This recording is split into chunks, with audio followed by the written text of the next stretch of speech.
What's happening, y'all? This is Todd Wilson with another episode of Elevate Your Game. But today, it's the extended version. It's the behind the scenes. I got my man, my right-hand man, Mr. Brandon Kinard. Man, thank you for coming on a short notice Thanks as for well having me. to the show.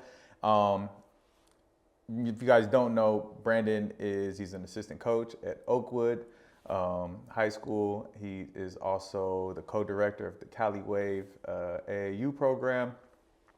And he is a campus coordinator at Core Prep Academy, along with being a husband, father, and a great friend. He is just a big advocate for everything in the basketball community, a basketball purist, one of the ones I actually don't like for the most part, but he keeps everything balanced when it comes to skills training in basketball. And he's a big fan of the show. He's seen many of the episodes, if not all of them, or catching up on them.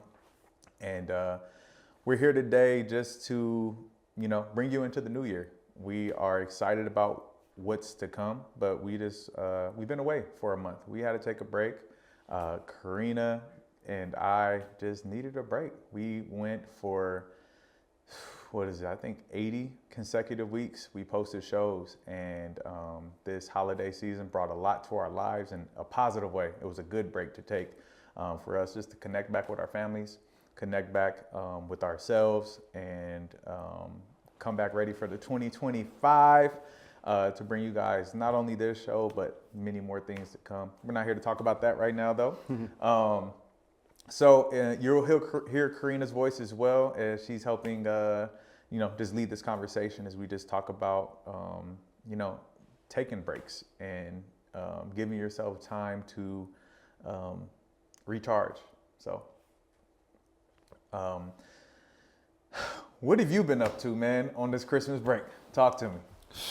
Basketball, a lot of basketball. Between coaching varsity and coaching AAU at the same time is crazy. And then not just coaching AAU, but like running the program, all the stuff that's behind the scenes. Like, it's a lot to do all at once. Just this past Saturday, I had 4 games in the morning between my two teams, my 13U and my 14U. I had to coach those 4. And then I had a varsity game at 6:30 that was like an hour away. So it's a lot of basketball, but I love the game and I love teaching the game. So it's like, it's a blessing, but it's tough. Like when you're over here talking about breaks, I'm like, man, I need one right now. Like it's holiday break, but for a varsity coach and for a travel ball coach, it's not a break. Like it turns up, because then we had a tournament in San Diego.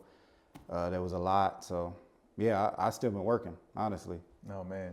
Yeah, we took a break from the show. Not necessarily life as normal.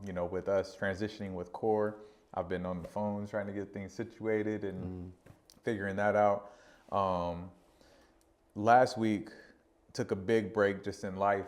Man, my mom's had a heart attack, and it's a wake up call. Thank God she's okay. She had it in the emergency room. Yeah. And they were able to put 2 stents in, and she's back moving and healthy.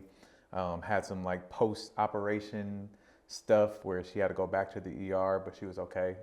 There's some minor like fluid around the heart, which is something that's kind of normal for heart attack patients. And man, I had to go to Kansas and just be with my mom. Literally just sat with her for 3 days, making sure she was good, teaching her what processed foods are and how to eat healthy. We send in Whole Foods and Trader Joe's, and yeah, man, it was just a wake up call. Like, let's be healthy.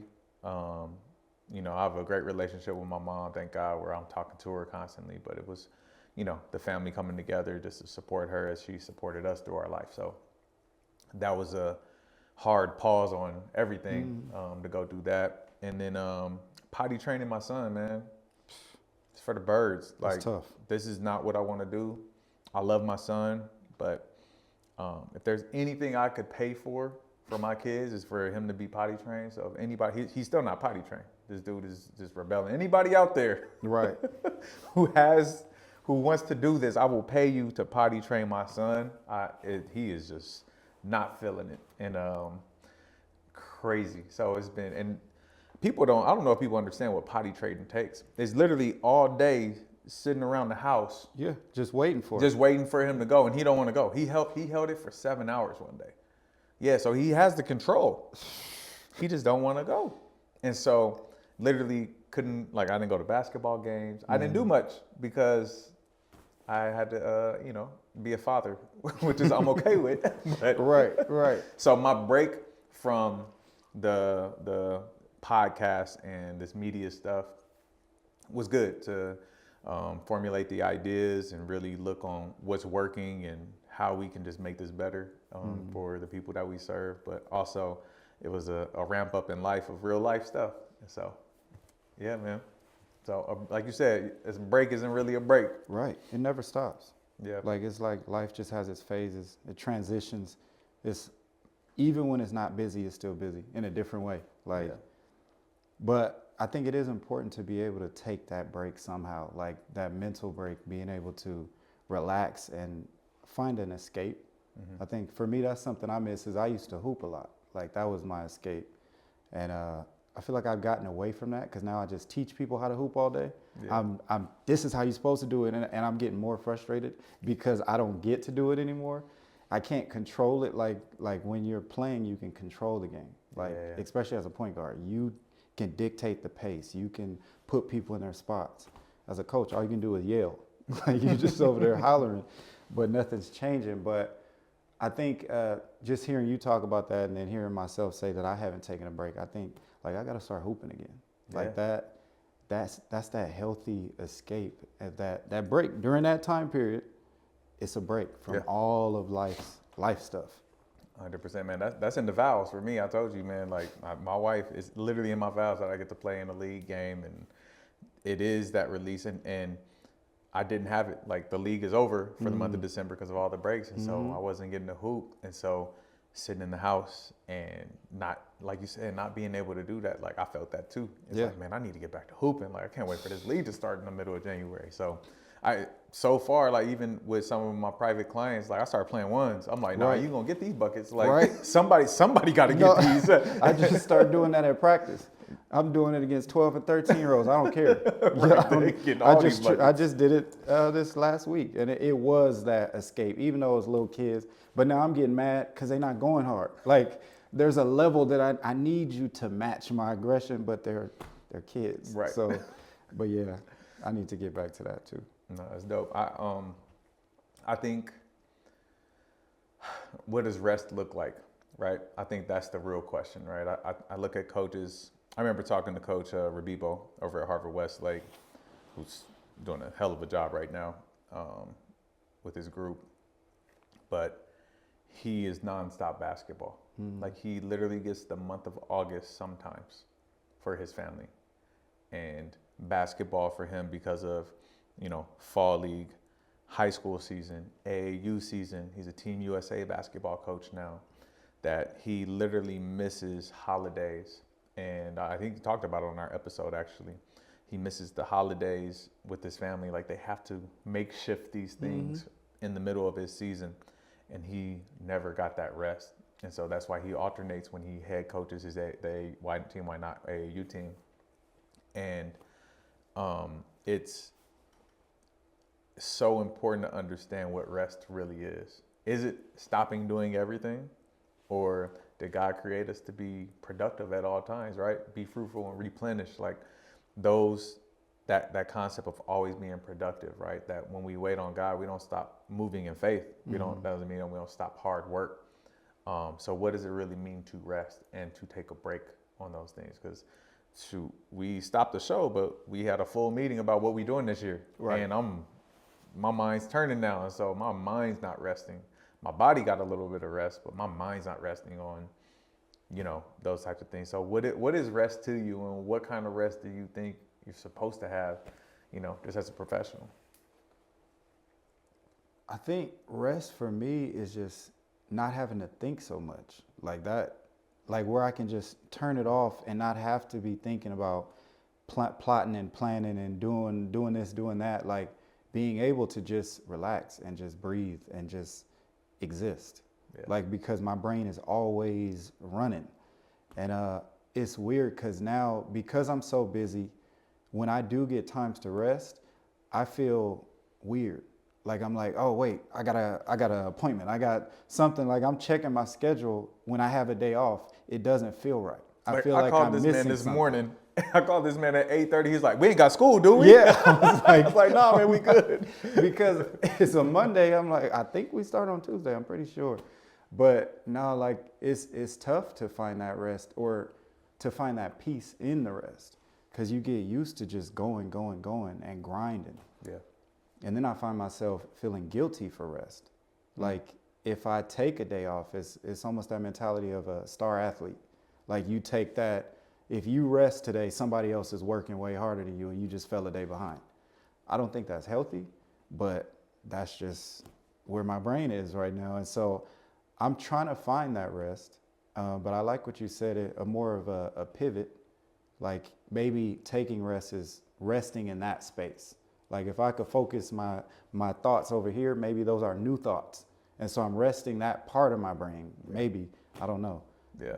I think of people like LeBron, right? Like it doesn't feel like he's taking a year off in, 21, 22 years, or even more than that if you even count high school, right? Mm-hmm. That he's been on this schedule and doing these things. And I think then it makes me think about athletes. They have active recovery, right? Where they're not on the court necessarily, but they're doing the cryotherapy and all those different types of therapies. Like, where's our therapy for our life?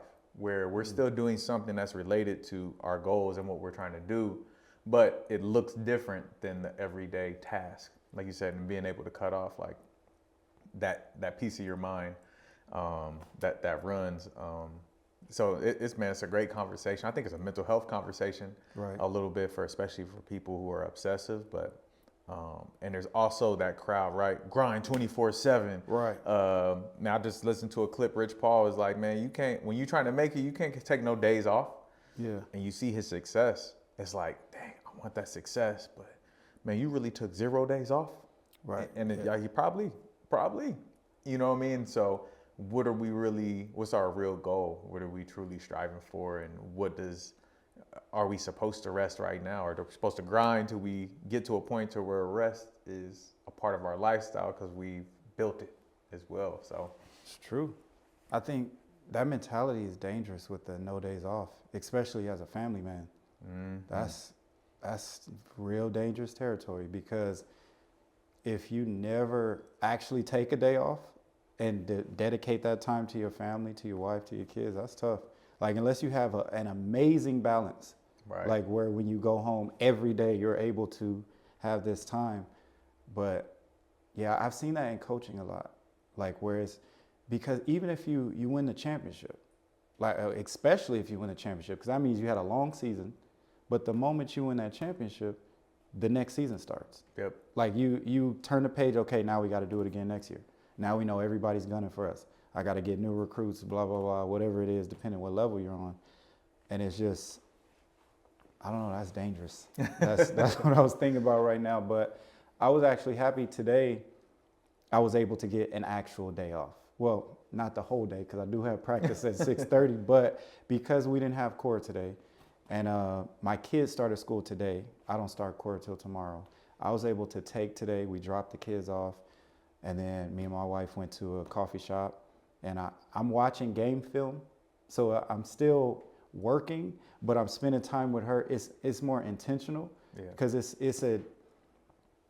I was off because I wasn't gone, if that makes sense. Mm-hmm. Like I would usually be at core all day, but because I'm there, it's like, okay, I can watch game film. She's working on her work. We're spending that time together. And then, we went to lunch and like, it was just nice to be off in that regard, to be present and spend that time with her. But now I got to go to the gym later today. And then I asked you to be on the podcast. I apologize. Right. Well, she had a meeting at 2:30 or something like that, and I'm like, okay, it works out. So it wasn't bad. Okay. No, that's like you said, man. That family balance, man. A lot of super successful people I talk to, you know, they had to sacrifice at one moment. They had to sacrifice their family at a moment, and it's like, I'm still not in that place, man, where I can just do that. I just won't. It's so hard for me to even think like that. And I know what the ability I have to get to that next level. And so that's where I'm like, yo, God, I'm spending time with my family. And so my sacrifice is going to come on the business side. But I also hoping that that favor of the Lord comes in, like, hey, because I was, diligent in spending time with my family, raising my kids, being a good husband, that on the backside, I get the same reward that people get when they're sacrificing those kinds of things. And if somebody got the secret sauce, it's no knock on people who are doing it. It's what you choose to sacrifice, right? Right. It's like, man, if you got the secret sauce, let me know. I tried delegating and giving people responsibilities and all those kinds of things. That definitely helps. But at the end of the day, like, I got people who want to train between 3 and 10 p.m. and I'm missing out on real business opportunities. But I'd rather pick up my daughter from school, right, and play whatever game she wants to play when I get home, spend time with my son, take them to the park, whatever it is. So, that presence, matters. So, well, it sounds like you moving from a space of faith. Like you're having faith that you're going to trust in God to reward you for that, instead of trusting in your own work of working for, I'm going to go get it. I'm going to work and sacrifice this. But you're prioritizing what's most important, but then also trusting like God's going to be there for me. He's going to reward me for my faithfulness and for taking care of your number one ministry, which is your household. It's easy to say that, but it's not easy to do, especially when, like you said, you could go during this time slot. You said 3 to 10. That's money time. Like that's money time. That is like, that's thousands of dollars you're sacrificing every month. Week. Yeah. Like a lot of them. And then, but I feel like you said, the reward will be on the back end, because you're showing that your idol is not money. Your idol is not your status even, because you would elevate you by focusing on those things. Like you're not idolizing your family, but prioritizing your family. And so I respect that.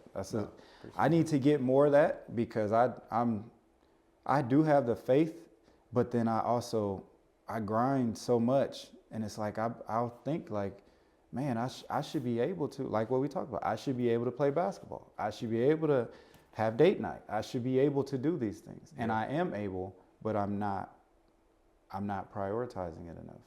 I'm in the grind. And that's something me and my wife have been talking about, is like, what does that look like? How can we make that work?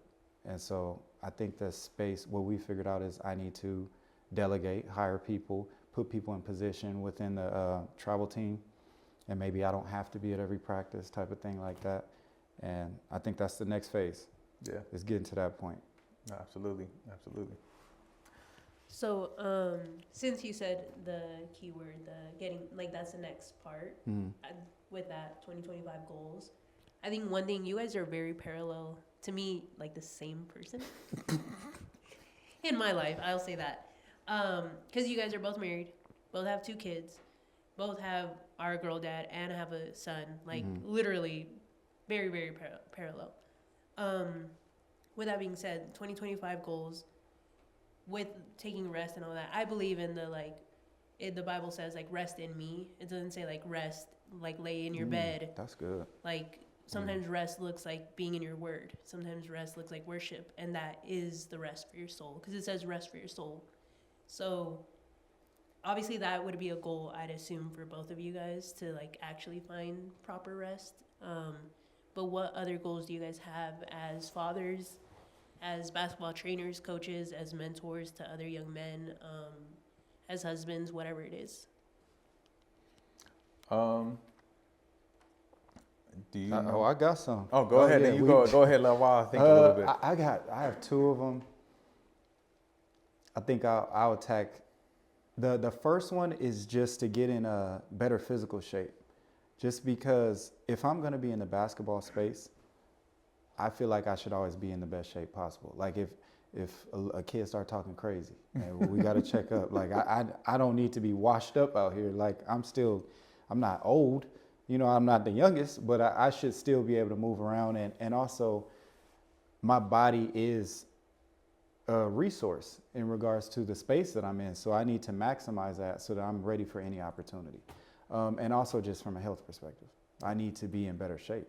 Like I'm in good shape compared to the average person, but I'm not doing the things I need to do, and I know that, and I'm not setting the best example for my son, and that's the biggest part, or my wife, or my daughter, for that matter.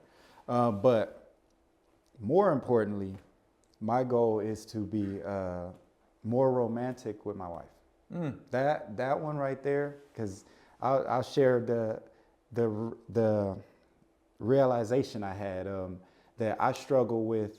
I see it as, let's say once a month I want to do something romantic for my wife. That's one out of the 31 days or 30 days, however many. My focus is on those other 30 days and making sure I provide and make sure everything's taken care of, and that every single day everything is lined up. Like, so that's why I'm out here grinding, doing what I'm doing. That's where my focus is. I'm like, that little flowers don't mean nothing. Like, it's in comparison to those 30. But I had to realize, like, I'm looking at it through my perspective of what I value, and only through my limited lens. And what I had to learn is, like, it's bigger than that. It's, my wife wants flowers. My wife needs flowers. She needs a break from the routine. She needs to feel important enough. Like, yeah, I'm tired. Yeah, I've been gone all day. I've been working, but I took the time to go to the store and get this, or do this, or plan this. Like today. Today was a big step in that romantic lane, and then the flowers on Friday. Like, that's my number one goal for 2025 is to prioritize her in the extra. I need to do better with like, my main course is good, but my dessert needs work. That's the way, like, I need to do that a lot better. Oh man, that's dope, man. I can relate definitely to the first one. Just getting in physical shape, like, it's been, I blame it on my son, and it's really me. Like, just the time I like to work out early in the morning. He's an early riser, and so I'm the one who has to babysit him in the morning. Yes, I babysit my own kids.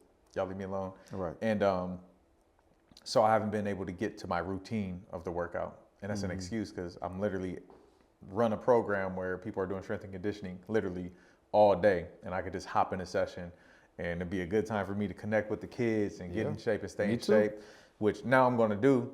Just sitting here talking about, I'm going to go out there in football, and when they running and get these sprints, I'm going to go out there and hit these weights, and get it in. And so that's a big focus of mine too, is just, man, protecting this temple. Like, and, moms with the health stuff, Pops had some stuff this year as well. So it's like, yeah, man, I need to really focus on that health side and be in the best shape of my life, because I think it determines the best shape of your life, meaning all the way around. Good. Yeah. That was, that's good. Yeah. So I can relate to that one. With family, man, I'm able to, with my wife is, man, I just want to encourage her and to, like, put her in a position to where she feels like a boss, man. Like, I do it for so many people in my life, and I'm not saying I don't do it for my wife, but I see her potential in being who she is, and I just want to, like, I want to give her my best program, you know what I mean? To be that encourager and that mentor to her in the areas of the life where she does it for me too. She keeps me straight in the finances and, my attitude and character stuff. Like, she checks me on that kind of stuff. And so where I have my gift is to getting people to their goals. So whatever her goals are, and we discussed them, like, I'm about to be that dude. Like, I'm about to be texting her, encouraging. I want to be her Instagram inspiration, like giving her those things to make her feel amazing. And then just with my kids, like, my daughter is like, I just want to push her, man. Like, she thrives when she's pushed out of her comfort zone. She cries first and does not like it for 30 seconds. But after that, she just rises to the occasion. She's a sponge right now. And I do not want her to get complacent. I will move the world to make sure that she's in a position to be the best version of herself. I'm like that. Yeah, man. I will move people out of her life who get in her way. I will, you not pushing her. Like, that's where I'm at with her. And my son's just, man, being intentional with him. Just, besides this whole potty training thing, but every other area, just being intentional with him and teaching him how to be a young man. Like, He's 3 going on 4. That's super young, but that doesn't mean he can't hold the door open for moms and sisters. That doesn't mean that he can't cook breakfast. Like, he learning how to cook eggs right now. Like, I'm literally teaching him, and he does them, you know? And so just like teaching them about life, even at this young age, and being very intentional. Like, man, I can't wait for him to say, and there's probably some trauma behind this, like, oh, my dad taught me how to do that. My pops, both of my dad, I had a dad and my stepdad. They weren't married, y'all. I was like, I had just to clear that up. Clarity here. They both just worked a lot, and they provided. You know, they were the grinder, right? So the provision came, and I learned that. That's where I get my work ethic from, is watching my father and my bonus father being able to. This feels so weird today, y'all. Woo. Okay. Anyways. No, I'm following. Yeah. I got And you. so, you know,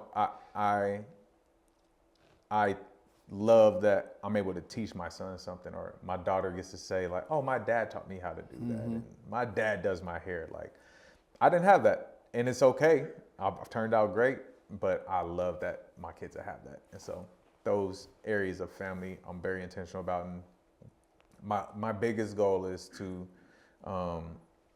Matthew 6:33 has just been punching me in the face for a long time, not just now, but it's really something that I'm focused on, is seeking the kingdom first and all its righteousness, and all these things will be added to you. All these things that we think that we need to grind for, the food, the house, the clothes, God's our provision in those areas, but it only comes when we seek that kingdom the right way, and understanding what the kingdom is. Like, people read the Bible and they think the kingdom of God is heaven, but the kingdom of God is a lifestyle. It's a way that a mindset that you have to operate like Jesus did when all those things that he did, the opposite of the world. Though if we operate in those ways that pleases God and show the kingdom here on earth, which is what Jesus did. He came to earth to show what heaven looks like, and healing people and praying for people and doing all the things he did. That's what I want to do. And we do that by being the king of what God has given us. So operating core at a high level, operating this media stuff at a high level where I'm confident. One of my mentors now, Demetrius Spencer, always told me, he's like, man, I'm just confident. So I'm not a jerk. I'm confident in what I do. Man does not have a college degree, doesn't have all these things, but he just knows who he is, and he's confident in that. And I'm like, man, that's where I'm missing, is like, I know I'm good at stuff, but my confidence doesn't show strong enough. Some people think it does, but that's surprising to hear. No, I'm not, man. Everything I've been able to do is like hard work and faith. And I'm gonna call that Godfidence, right? Like that faith is what got me there. But confidence actually in my abilities should be way higher, because I know what I'm capable of. But I don't always walk in that when I step in a room with people who, you know, are doing things, because I'm always I'm a servant in a way, right? But sometimes I gotta be the king of what God has given me. I can't let people tell me how to run my business. I can't let people tell me what I'm capable of and keep me in this box in their mind because of who they think I am. And that's why I haven't been able to step out on the real things that God has called me to, because I haven't been confident with my actions, with my words, with everything, in a way where I still love you, but y'all, I'm gonna do this. Right. So, man, that's heavy. What are the best ways, or how are you going to apply that confidence? Like, what are the steps that you're going to do to be able to walk in that confidence? Stay in the word, right? I think we get a lot of our principles that we live by, or all the principles I live by, are from that word, and operate in that. And that now it's not me, it's God, right? And so operating in that, and then just carrying out, do what I say I'm gonna do. That's it. Like, we have things that we want to work on, I'm doing them. I don't care what it looks like, they're going to get done, right? I do care what it looks like. Let me say that different. Like, like, I'm not going to let the distractions of the world stop me from doing what I know God has called me to do, with how my business is going to flow now, the pivot that we're taking with Core, the pivot not the pivot, the expansion of this media stuff, and then my gift of connecting people. Like I wanna live in that space where I'm constant, like every single day I'm sending a group text to 2 people who do not know each other, who need to know each other. Like, and I've done it almost every day this year already. It's like, no, hey, who do you need to know? And connecting. I don't want nothing from you. I just want you to carry out what God has called you to do. I want you to be the best king of what God is giving you to, or queen, right? Of what God is giving you. So I'm going to connect you with the best person I know who can help you get there. And I don't want nothing from it. That's just my gift. Like, I'm able to connect. I'm able to plug. And well, yeah, one of my friends, Brett, he calls me Todd the Plug. That's what they call That's me. the same Todd thing the Plug. me and Rashay call you. Oh. Todd the Plug Wilson. Todd the Plug. Sorry, new nickname unlocked. But I really want to be that plug, and you know, this is something I want you to post, Corinne. Like, anybody who needs anything, and there are definitely some requirements though. I'm not going to plug you if you out here being a bum. I'm not, that ain't it. If you're out here striving to be something and you know what you want to do and you're taking all the steps that it takes to get to where you need to be, and you need someone to support that, or you need a resource, please reach out to me. I'm going to plug you with whoever I know to try to get you to that next level. And Brendan he'll tell you, like, it's not me just blowing smoke. Like, I do real. That. I love to do it, and nobody even knows me. I don't want that. I just want you to be a great version of yourself, and I think that's how I can help you get there. Right. You know. So. No, that's such a great trait to have. I feel like, and I'm gonna speak for you. This is what I feel. I feel like you find true joy in seeing other people win. Yeah. Like, it really does something for you. Like you said, even when you're not, I feel like, especially when you don't benefit from it. Like, if you can watch somebody else win and you didn't get nothing out of it, I feel like that just fills your spirit up. And that's a great trait to have, because God has allowed you to be connected. God has allowed you to be connected to so many people. And it's like you're put in the best position possible to fulfill that. Like, you can just connect. Like you said, the fact that you're doing that, just connecting random people, is amazing, because I'm sure it's actually going to produce fruit. Like, because you thought about it, you're not just connecting, I'm going to connect this person and this person. No, it's like strategic. It's really intentional. Yeah. And that's exciting. But no, I can speak to, you've connected me to some people, man, like life-changing opportunities. And then, but like you said, you're not just going to do that for everybody. Like, you're not going to just connect just because. Like, you have to actually be on point. And then when you get that connection, it's like, what do you do with it? Do you fumble that opportunity, or do you take advantage of it? Yeah. So I appreciate that. I appreciate all the connections. And I'm going to say thank you for all the future connections, because I know there's more coming. No, thank you for using them on Karina. You too. Like, thank you for you. Karina really capitalized on hers, y'all. Like, but it was a plan. We knew that from the day one. We talked about, yo, this is your route to get to where you want to be. And we're just talking about in the beginning of the show, like, how proud we are of Karina for where she is. Like, she came in here. We had the idea for this show even before the end of the year, just didn't happen with the holidays, and we didn't know what we were going to talk about.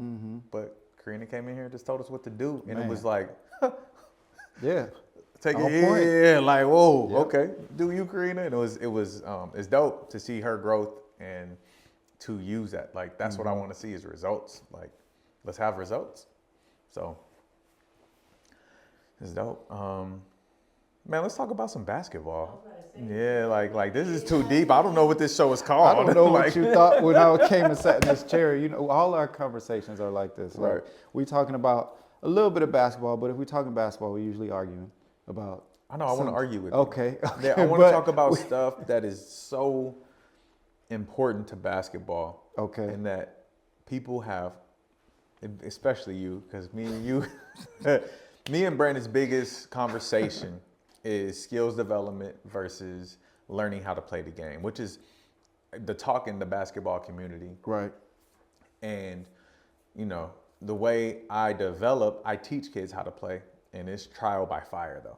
It's trial by fire. I train in a way until it clicks in their mind. And every kid's mind clicks differently, where their physical understanding of the game and their skill set matches with the IQ of the game.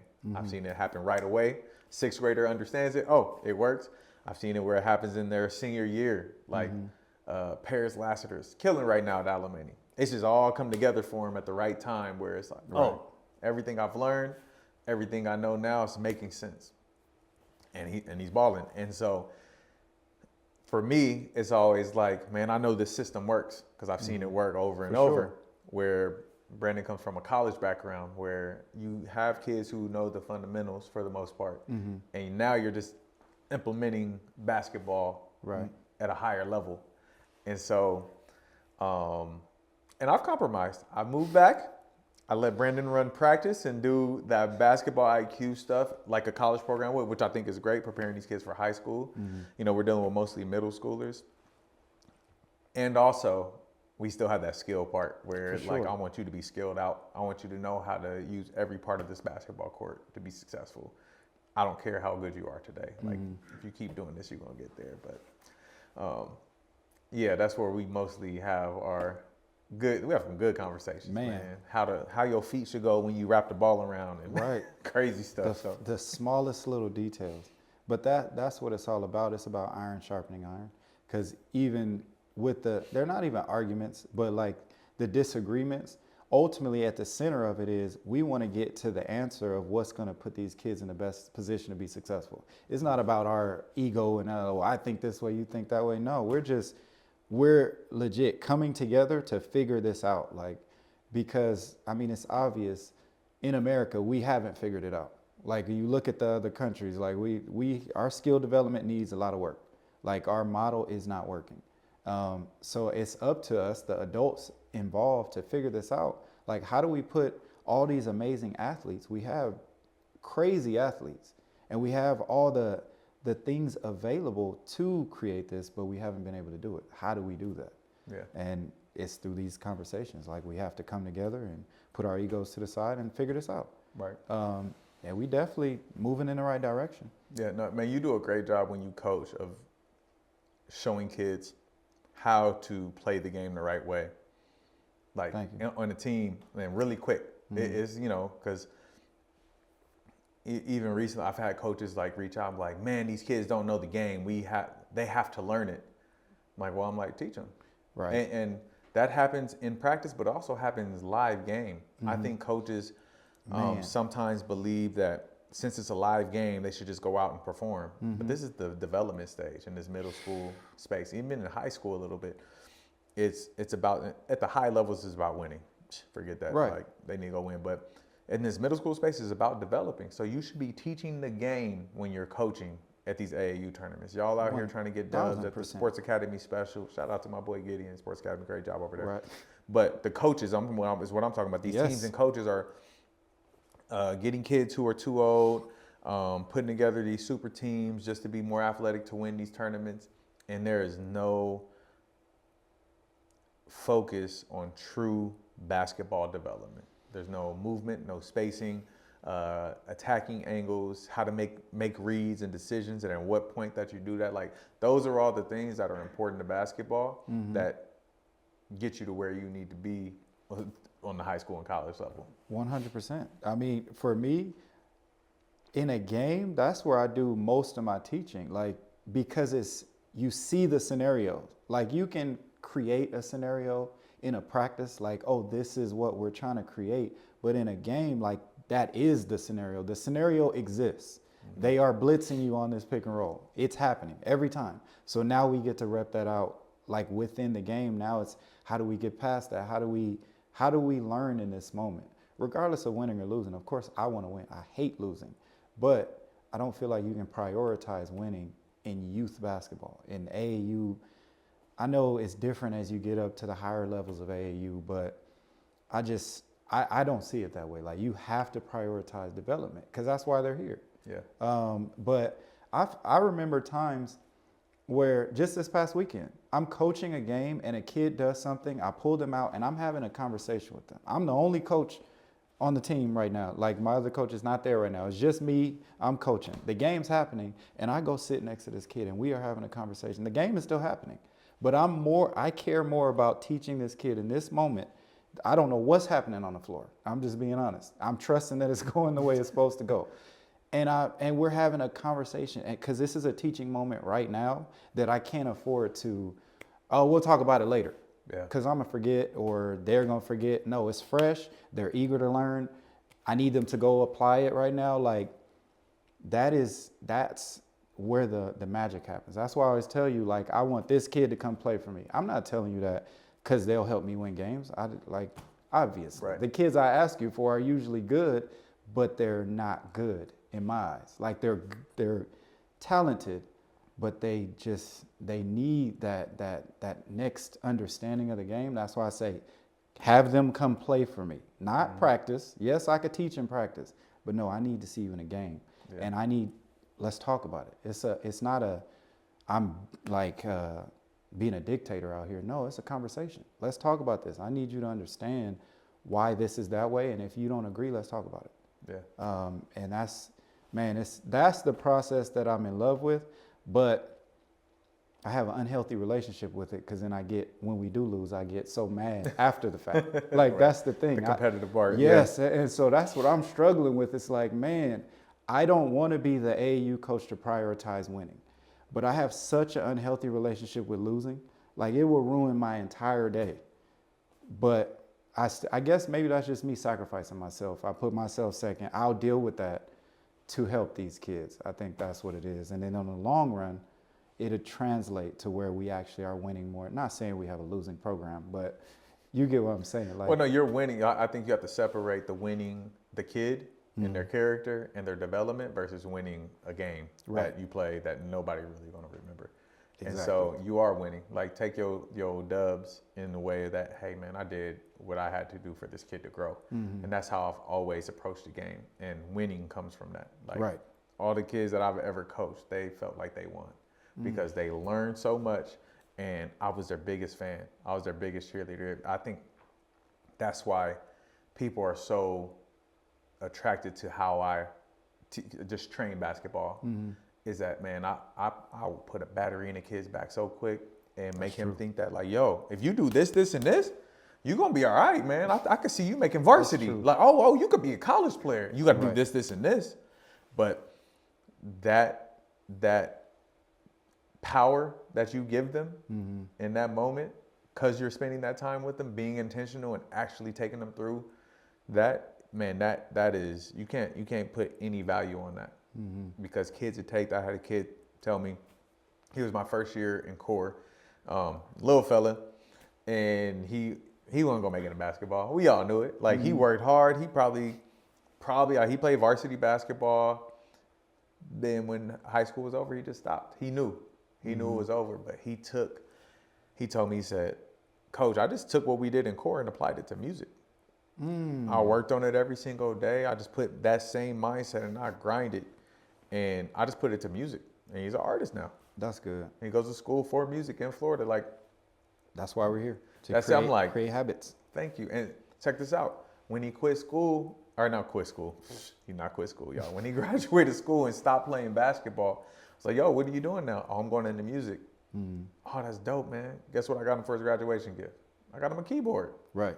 He was like, Coach, why'd you get this? I'm like, dog, you said you're doing music, right? Man, you care more about the human than the athlete. I'm not worried about the basketball. Like, people think this is about basketball. If parents understood that their kid is going to stop playing basketball one day, regardless of how much you push them, how much money you spend on them, training with me, going to core, all this stuff, your kid's going to stop hooping one day. I promise you. Your kid will stop hooping one day.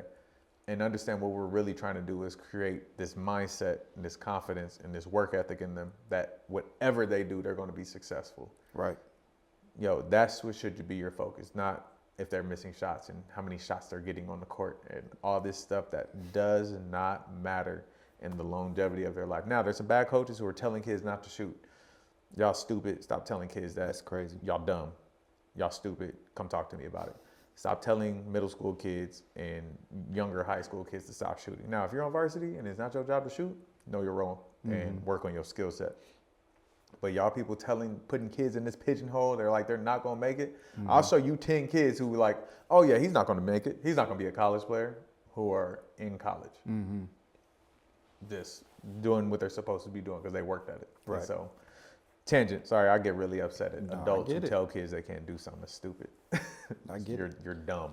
I feel like if you're a coach in a position where you feel like the kid can't shoot, like I can't have this kid shooting because it's that bad that it destroys everything for the team, I think that kid needs to be placed at the appropriate level. Like maybe that kid's not playing in the right level. Because if it's about development and the kid, you're not allowing the kid to shoot, like how is that kid ever going to get better at shooting? So it's not don't shoot. It's like, okay, maybe let's pivot. Let's put you with this team. I'm going to put you on a lower level team. So now you can play a bigger role and everybody out there is airballing. Okay. Like that's where everybody's throwing up nonsense. There's a space for that. There's a bronze division, a copper division, whatever it is. You need to find that space for that kid, and it may not be with your program. But see, now we're talking about losing money. Yeah. That's when it gets a little shaky, because if you're prioritizing money over the kid's development, and that's a whole nother conversation. Are you willing to take a kid and send him somewhere else? Are you willing to take this kid and say, you know what, this program is not best for your development. I don't have anything that suits your needs, but let me find out who does. Let me go watch these bronze games. I'm a platinum coach, but why am I watching bronze games? Because I have a kid that tried out for me that I need somewhere for him to play. Let me go talk to that coach. So I had to pray about what I was about to say because I want to say it right. Go ahead. I want to be correct when I say this. I wish schools understood that. Right? That's I wish coaches understood that. It's not that I don't like you. It's that you're not a good fit to coach this kid. And that's okay. And that's okay. Don't get mad at me because I'm doing what's best for the kid.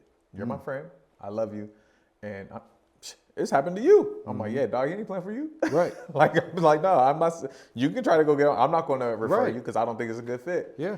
I'm straight up about that because somebody has to advocate for the kid. Right. And them being in the best position to get better and develop and be all they can be is what's most important. Not me just because I have influence or connection to somebody that you should, oh yeah, just go play. Man, Cali Wave would be really popping if I was like that. This is true. Yeah, like, oh no, y'all need to go play for Coach Brandon. Like, Right. No, is it a good fit? Where are they in your program? Which team are they going to be on? For sure. What role There's are they gonna play? there's a good opportunity for this kid to go play higher competition. Is what he needs to prepare for high school. That's what the plan is about. That's what this game is about. That's what I'm here to give you advice about. Is I'm not going to hold back any punches about who that kid is first off, right? Who you are as a parent and how you need to manage this basketball situation, but also to the coaches and was what I see, and I'll be honest with you. And so, no, I think that's super important, and that's what I'm about. So, Agreed. I think. All right, man. So hoop, man. Trying to think of what to call it. I almost had it. Hot topic. Yeah, thank you. That's exactly what I was saying. So, hot topic with hoop, right? Jimmy Butler situation, man. In Miami, they suspended him because he's saying that he wants to trade. The NBPA is getting involved. Just what do we do with Jimmy? Like, what does Jimmy do, and why? How would you handle that? How would I handle? I don't think we could talk about how I would handle it because I'm always going to be. I'm the program guy. Like my brain is wired to.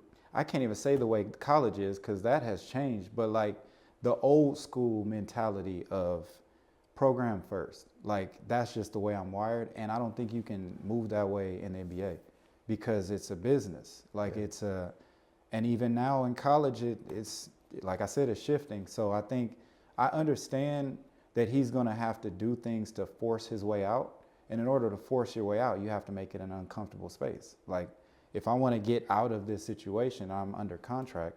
I have to make you not want me here. Essentially, because if he's just, I'm unhappy, I don't like it here. They're like, oh, okay, what can we change? We'll smooth it out for you. There's still a negotiation. If he's done, you have to let it be known that you're done. And so I feel I feel that Jimmy has done this. He did it in Philly. Agreed. And you see what I'm saying? Like there's a pattern here. Yeah. I'm not mad that he wants to change the scenery and that, like you said, he's a business. He got to do what he has to do to put himself in the best situation to win and do those things. And there's a level of professionalism that comes with that. And I'm not saying what he's doing is non-professional. I'm saying his way of going about it is always ends fiery and spicy. Like, why does this have to be so spicy, Jimmy? That's my question. It's like, man, I'm sure what I hear is Pat Riley's a pretty cool dude. Right. Like he's a businessman, and that's why you didn't get your contract extension. It's because he knows that you're towards the end of your career, and he has to manage his finances and budget the best way he knows how, which he's done a pretty good job at as a GM.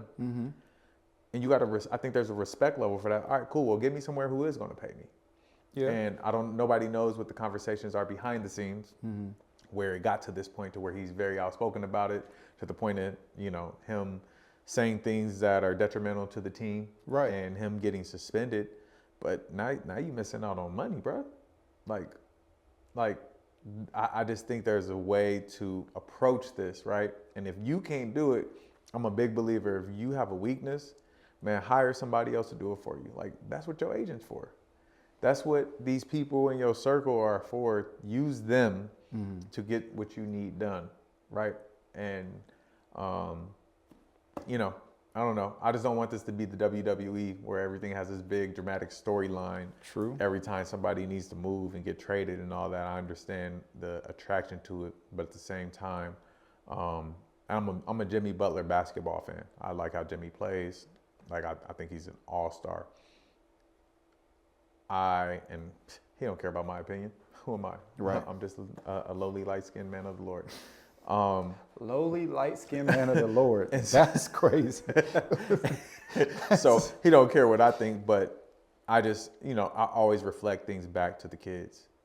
Like, what example are you giving, For sure. man, where you have these people who love you, Yeah. who follow you, who you influence, and you have to be, when you become a pro athlete and an all-star and this public figure, you automatically become a mentor. You automatically become a role model. And so I think there's a balance in, getting what you want, being aggressive about it, and how that's communicated. So the perception of everything feels good. And so the perception of Jimmy doesn't feel good for me. I can see that. Yeah. I think that there's also a piece of it where, like, what made Jordan great was his fiery and Kobe, like, not necessarily the most likable, Kobe before retirement, not the most likable, like, there may be an element to that. That's what makes Jimmy Jimmy. Like, that is that mentality of the fieriness. And you say, why does it end spicy? Because that's just who he is. But the difference is that Kobe and Jordan stayed with the same team most of their career. Kobe, his whole career, Jordan was with the Bulls until he wasn't, and then he played for the Wizards because he owned them. You know what I mean? Like, that was a different climate, though. Nowadays, it's... I don't know, because there's spicy dudes in the league who stick it out. You know what I mean? Dudes in the league. Man, the quotes on this was crazy. Hey, you call it what you call it, but that's I just hope it ends well. I hope they just get him out of Miami and Jimmy gets an opportunity. I think they should do some type of Kawhi Leonard thing, right? When he went to Toronto, like, yo, we probably not gonna keep you, but we gonna go get this championship with you. Like, go to a Phoenix, the Warriors, somewhere where he can. Hey, man, we got this window, and you just made this window or this opportunity a little bit better, and we forget about all this Miami drama, in the long scheme of things. So I think Jimmy Butler works hard enough and puts enough work in to earn a championship, and I would love to see him get one, And so that's where I hope it ends, and just hope all the spiciness cools down. Spiciness. Man, that's our show for today, man. Thank you for blessing us with your presence, man. We're going to do this more often. Just come here and just chop it up. Something informal. Just connect with you guys. Let us know what else you guys want us to talk about. This is a show where we want topics coming from you. the things that, as parents, you want us to talk about just from our professional, our professional opinion, and we can even invite other people on, man, and give our take on the things that matter to you the most. So in the comments below, what do you guys want us to talk about? You players too, what's happening in your schools that you want us to talk about? Is why is the coach tripping and all these other things? Like, we want to talk about those kind of things and just give you our thoughts about them and go from there. So that's all we have for you today, folks. We'll see you next time. Peace.